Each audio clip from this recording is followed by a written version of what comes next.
Magkasunod umanong ginahasa ang dalawang minor de edad na babaeng magkapatid sa Pili, Camarines Sur. Ang suspect sa krimen, kaibigan ng kanilang lolo.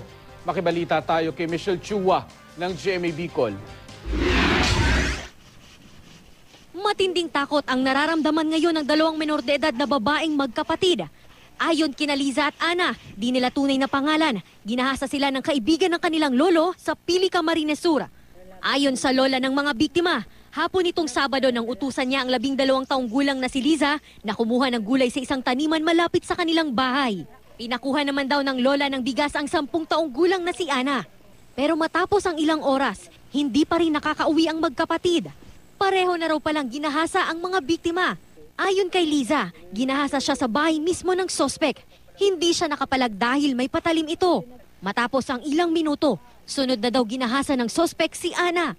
Ayon kay Ana, nangyari ang pangahalay sa isang maisa na malapit din sa bahay ng sospek. Nang makauwi na ang dalawa, agad silang nagsumbong sa kanilang lola at agad silang dumulog sa pulisya.